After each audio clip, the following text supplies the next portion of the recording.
Bismillahirrahmanirrahim. Today's topic of discussion is anti-malarial drugs and their mnemonics. तो anti-malarial drug को start करने वाले हैं. Anti-malarial drug जो कि प्लाज्मोडियम जेनरा और प्लाज्मोडियम की स्पीशीज बहुत सारी होती है. Plasmodium malariae, Plasmodium falciparum, Plasmodium vivax, Plasmodium ovale, इनके लिए यूज़ की जाती है. तो एंटी मलेरियल ड्रग को याद करने के लिए जो पहला mnemonic है वो ये है कि prima queen celebrated many festival. एक आपको क्वीन नज़र आ रही होगी इस डायग्राम में. अगर आप ये डायग्राम देखो, इस डायग्राम में आपको एक क्वीन नज़र आ रही है और ये क्वीन आई थिंक ये जो कार्टून मूवी थी टैंगल्ड, शायद उस तस्वीर जैसी है, उसे रिजेंबल करती है. आई डोंट नो, लेकिन उस जैसी है. तो यहाँ पे एक निमोनिक लिखा हुआ है prima queen celebrated many function या फेस्टिवल, आप जो मर्जी कह लो. पी से प्राइमा क्वीन है, ठीक है. क्वीन से क्वीनिन है, सेलिब्रेटेड क्लोरोक्वीन, मैनी मैफला क्वीन है, फंक्शन फोलेट ड्रग्स होती है, एंटी फोलेट ड्रग्स होती है. अब इसको यहाँ से देख लेते हैं.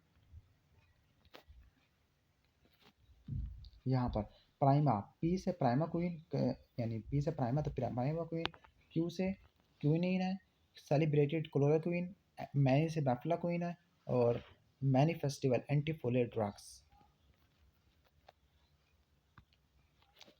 अब जो प्राइमा है, कहते हैं प्राइमा सिर्फ टिश्यू शिजनटिसॉइड्स के लिए इस्तेमाल होती है. शिजनटिसॉइड एक इनकी स्टेज है जिसमें वो जर्मिनेट करता होता है, डेवलप करता होता है.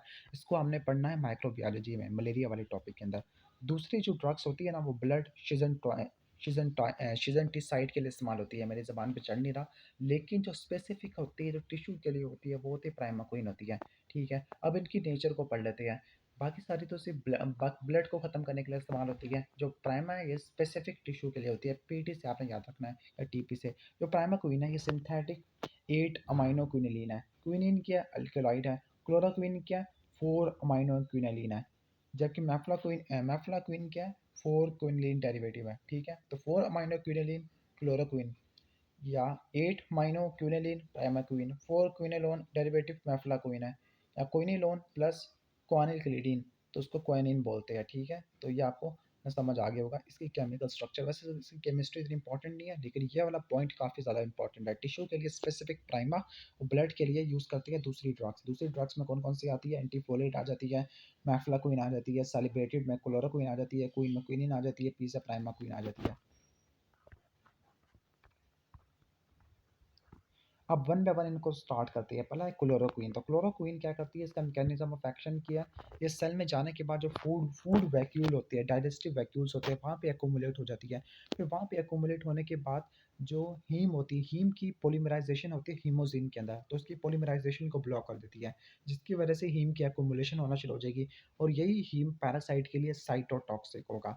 रेजिस्टेंस का मैकेनिज्म क्या है? अगर रेजिस्टेंस करवानी है तो रेजिस्टेंस का मैकेनिज्म क्या होगा कि डिक्रीज एक्यूमुलेशन. यहाँ पे लिखा हुआ है कि decrease accumulation by increase activity of membrane pump. ठीक है, मेम्ब्रेन पम्प की एक्टिविटी बढ़ा के तब जाके काम करता है.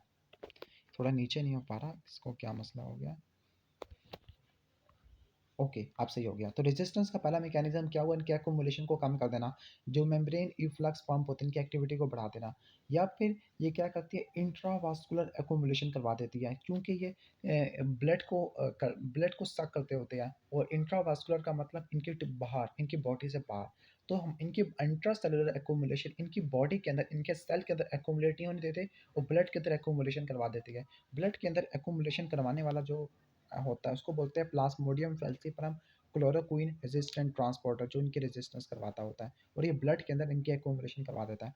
अब ये किन के अंदर इस्तेमाल होती है? नॉन फेल्सीपैरम स्पीशीज़ के लिए, क्योंकि जो फेल्सीपैरम स्पीशीज़ होती है ना, इनके पास रेजिस्टेंस मैकेनिज्म होता है.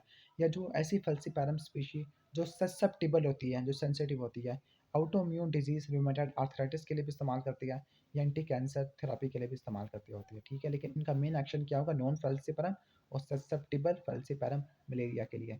एडवर्स इफेक्ट क्या होगा, इसका एडवर्स इफेक्ट याद करने के लिए एक निमोनिक लिखा हुआ है जी राणा साहब. तो जी राणा साहब क्या होगा, जी से जीआईटी इरिटेशन है, आर से रेनिनल डैमेज है, ए से अडोटिव डैमेज, एन से न्यूरोपैथी है, ए से एक्यूट ऑफ अटैक ऑफ पोरफायरिया और साइब से स्किन लाइन. तो जी राणा साहब से आपने इसको याद करना है. क्विनिन, क्विनिन का मैकेनिज्म ऑफ एक्शन क्या है? क्विनिन है डबल स्टैंडर्ड डीएनए मॉलिक्यूल के साथ कॉम्प्लेक्स बनाना है, जिसकी वजह से स्ट्रैंड की सेपरेशन हो जाएगी. इन शॉर्ट इसने डीएनए की रेप्लिकेशन और आरएनए की ट्रांसक्रिप्शन को ब्लॉक कर देना है। अब ये इस्तेमाल होती है प्लाज्मोडियम फैल्सिपारम के लिए, लेकिन वो भी इस्तेमाल होती थी प्लाज्मोडियम फैल्सिपारम के लिए, लेकिन ऐसा प्लाज्मोडियम फैल्सिपारम जो सेंसिटिव और ससेप्टेबल था। लेकिन अगर प्लाज्मोडियम फैल्सिपारम में रेजिस्टेंस क्रिएट हो गई है क्लोरोक्वीन के लिए रेजिस्टेंस कैसे आ सकती है? Intravascular accumulation caused by Plasmodium falciparum chloroquine resistant transporter, इसके जरिए रेजिस्टेंस आ जाती है। तो नेक्स्ट हम चलते हैं यहाँ पर क्लिनिकल यूज प्लाज्मोडियम फैल्सिपारम इन्फेक्शन जो रेजिस्टेंट होते हैं क्लोरोक्वीन के लिए। और ये डॉक्साइक्लिन टेट्रासाइक्लिन वैरायटी से बिलोंग करते हैं। क्लिंडामाइसिन ये क्या है? ये लिनकोसामाइड है। ये क्या करती है? ये टॉक्सिटी के यानी ये डॉक्साइसाइक्लिन और क्लिंडामाइसिन के साथ इस्तेमाल होती है ताकि इनकी टॉक्सिटी को कम किया जा सके, लेकिन ये प्रोफाइलेक्सिस के लिए इस्तेमाल नहीं हो सकती। प्रोफाइलेक्सिस का मतलब है प्रिवेंशन के लिए इस्तेमाल नहीं हो सकती। टॉक्सिटी क्या है? तो टॉक्सिटी याद करने के लिए B C got his TV, कि बी सी ने अपना टीवी ले लिया। अब बी से ब्लैक वाटर फीवर, ही बहुत ज़्यादा इंपॉर्टेंट एमसीक्यू में आता है। ब्लैक वाटर फीवर है। और सी से क्या होगा? सिंकोनिज्म होगा। सिंकोनिज्म में ठीक है, सिंकोनिज्म इसके बाद got his TV, GIT disturbance होगी, हेडेक हो सकता है, टिनाइटस है और वीएन ब्लर हो सकती है। BC got his TV. Mefloquine, तो मैफ्लोक्विन मैनी फेस्टिवल से पहले मैफ्लोक्विन है, तो मैफ्लोक्विन फर्स्ट ड्रग होती है जो प्रोफाइलिसिस के तौर पर इस्तेमाल होती है, स्पेसिफिकली जहाँ पे क्लोरोक्विन की रेजिस्टेंस होती है।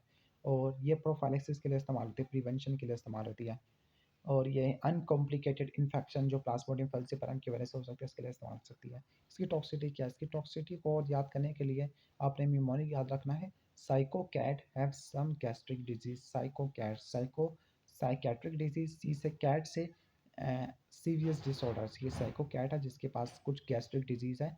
और have headache some skin rashes तकरीबन सबसे ही हो सकते हैं, गैस्ट्रिक जीआईटी डिस्टर्बेंस और डिजीज है डिजीनेस वगैरह।